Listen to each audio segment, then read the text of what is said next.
Hello everybody and welcome to JTV. So I, like many other people, am a Harry Potter nerd. I'm a what? I love the books, I love the films. I'm not one of those nerds that's like, on the computer typing away being like, but the film wasn't accurate about this point or that. Who cares? But I do love Harry Potter, and just to be clear, for those who've seen the video title, I'm not asking is Harry Potter the character Jewish. I don't think there's any indication that he is Jewish as far as I'm aware, although I don't think she actually specified. But although having said that, the person who plays Harry Potter, Daniel Radcliffe, I believe he is Jewish. But this is actually a video about some of the themes within Harry Potter and whether there are some underlying themes that correspond with Jewish themes and Jewish beliefs. Because as I've grown in my Jewish observance over the years, I've started to think about this and sort of compare it to what's in Harry Potter. So I just want to share with you my musings, my thoughts about some of the themes within Harry Potter.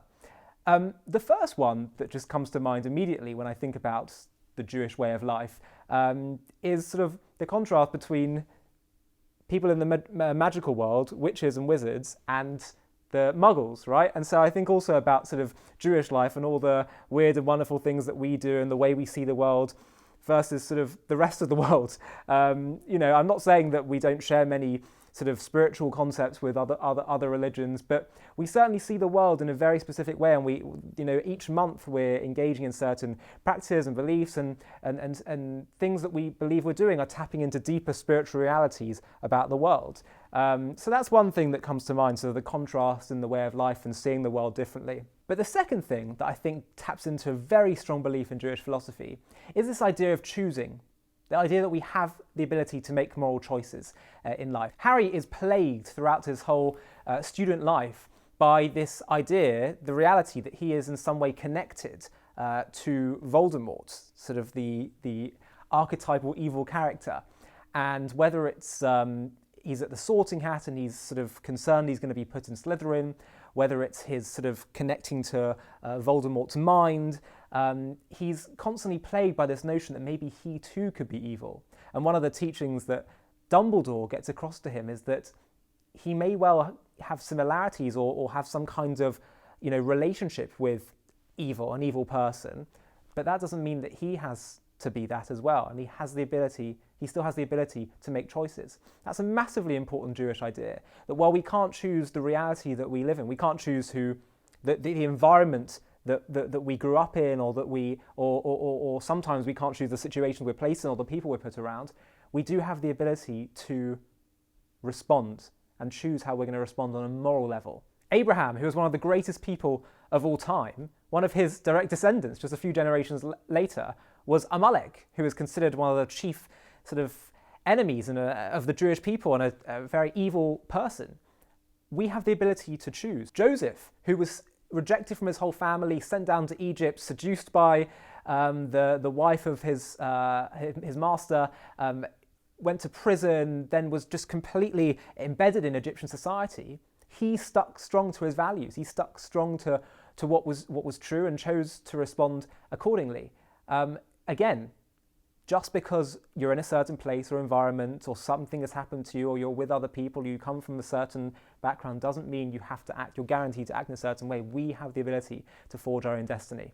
The third concept that I think of when it comes to Jewish connections is what happens in the final film or final book. Now, spoiler alert, by the way, I'm going to reveal some information to you, so if you haven't seen all the Harry Potter films or read all the books for whatever strange reason you may have, then skip past this bit.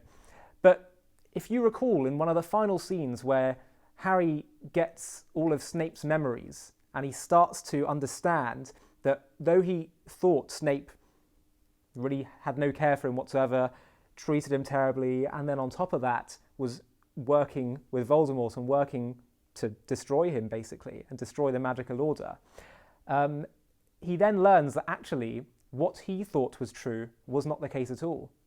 The reason why Snape killed Dumbledore was because Dumbledore told him to. The reason why Snape was working in cahoots with Voldemort was to try and undermine Voldemort. He totally sees reality.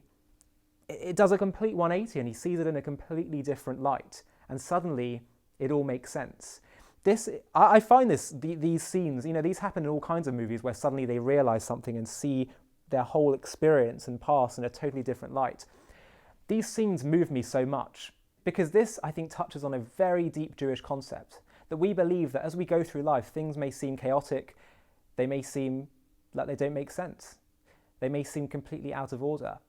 But there's a deep Jewish conviction that as life progresses, and perhaps it may not be in this world, it may only be in the future, in the next world, we will suddenly see a bigger picture. We will see our lives, we will see our reality in a totally different light, and things will begin to make sense. The experiences we went through, we will see from a totally different perspective and gain a far deeper understanding. Judaism is full of examples like this, whether it's the upcoming holiday of Purim, where the Jewish people feel like they're in total peril, and actually all the things that happen which they think are going to lead to their demise end up being for their good. Whether it's Esther losing her family and end up becoming queen, she was only there and put in that position so that she could overturn Haman's decree. Whether it's Haman building the gallows to kill Mordecai, in the end he gets hung on the very gallows that he created. In those moments of distress, it didn't add up, but in the end it all came together.